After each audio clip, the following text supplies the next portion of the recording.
अगर मैं आपसे कहूं कि उत्तर प्रदेश में महिलाओं की भूमिका अब सिर्फ घर तक ही सीमित नहीं रही है, बल्कि वो गांवों की अर्थव्यवस्था को चला रही हैं, एआई स्टार्टअप्स बना रही हैं, सोलर इंजीनियर बन रही हैं, डिजिटल डेयरी चला रही हैं और हजारों महिलाएं लखपति दीदी अब तक बन चुकी हैं, तो क्या आप इस बात को मानेंगे? लेकिन सवाल सिर्फ अब इतना नहीं है कि महिलाओं को योजनाएं मिली हैं।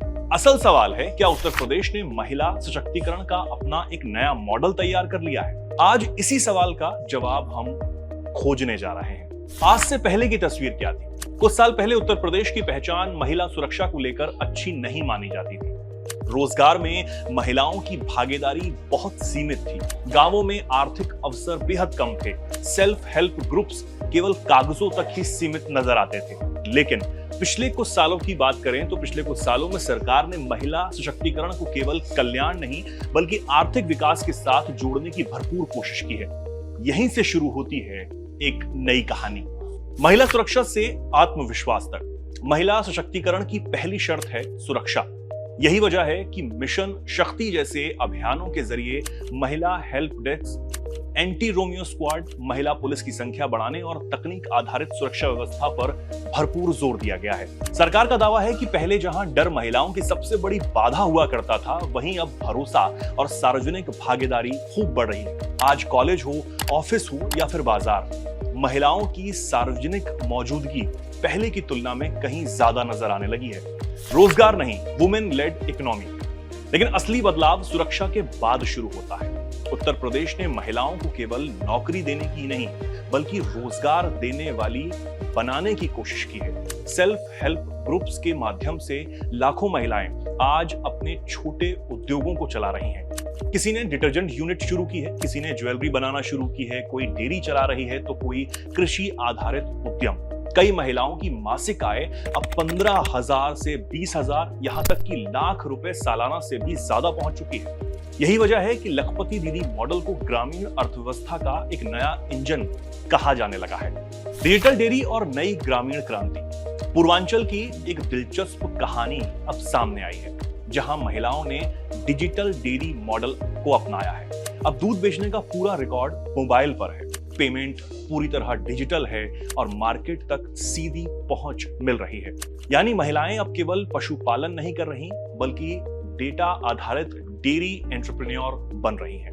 सोलर दीदी से ग्रीन इकोनॉमी तक। वाराणसी की सोलर दीदी उत्तर प्रदेश के महिला सशक्तिकरण मॉडल की एक और बेहद शानदार तस्वीर पेश करती है। ये महिलाएं गांवों में सोलर सिस्टम लगाना सीख रही हैं, मेंटेनेंस कर रही हैं और रिन्यूएबल एनर्जी सेक्टर का हिस्सा भी बन रही हैं। यानी ग्रीन इकोनॉमी में भी महिलाओं की भरपूर भागीदारी तेजी से बढ़ रही है। स्टार्टअप पॉलिसी और वुमेन एंटरप्रेन्योर्स। अगर आप सोच रहे हैं कि ये बदलाव सिर्फ गांवों तक ही सीमित है, तो ऐसा बिल्कुल भी नहीं है। नई स्टार्टअप पॉलिसी में वुमेन फाउंडर्स के लिए विशेष प्रोत्साहन दिया गया है। एआई, डीप टेक, इनोवेशन, जिन क्षेत्रों को पहले पुरुष प्रधान माना जाता था, आज वहां भी महिला उद्यमियों को बढ़ावा दिया जा रहा है। मतलब महिला सशक्तिकरण अब केवल सिलाई मशीन तक ही सीमित नहीं है, बल्कि आर्टिफिशियल इंटेलिजेंस तक भी अपनी पहुंच बना चुका है। महिलाओं के लिए योजनाएं। दिलचस्प बात यह है कि योजनाएं केवल एक वर्ग तक ही सीमित नहीं है। जन्म से लेकर वृद्धावस्था तक, कन्या, सुमंगला, पोषण, शिक्षा, कौशल विकास, स्वरोजगार, स्वयं सहायता समूह, सामाजिक सुरक्षा, एक लाइफ साइकिल अप्रोच अपनाने की कोशिश दिखाई देती है। यानी सरकार महिलाओं को केवल बेनिफिशियरी नहीं बल्कि इकोनॉमिक स्टेक होल्डर्स बनाने की बात कर रही है। नए श्रम कानून और नाइट शिफ्ट। एक बड़ा बदलाव श्रम कानूनों में भी देखने को मिला है। अब निर्धारित सुरक्षा मानकों के साथ महिलाओं को नाइट शिफ्ट में भी काम करने की अनुमति दे दी गई है। ये बदलाव केवल कानून नहीं बल्कि मैन्युफैक्चरिंग, इलेक्ट्रॉनिक्स और इंडस्ट्रियल एम्प्लॉयमेंट में महिलाओं की भागीदारी बढ़ाने की दिशा में एक महत्वपूर्ण कदम माना जा रहा है। क्योंकि जब उद्योग 24 घंटे चलता है तो अवसर भी 24 घंटे होने चाहिए। क्या अब इसका असर दिख रहा है? सरकार का दावा है कि NFHS 6 सहित कई सामाजिक संकेतों में सुधार दिखाई दे रहे हैं। महिलाओं की आर्थिक भागीदारी, स्वास्थ्य, पोषण और वित्तीय समावेश में सकारात्मक बदलाव भी दर्ज किए जा रहे हैं। जल जीवन मिशन के तहत लाखों ग्रामीण परिवारों तक नल से जल पहुंचने के बाद महिलाओं का रोज पानी लाने में लगने वाला समय भी कम हुआ है।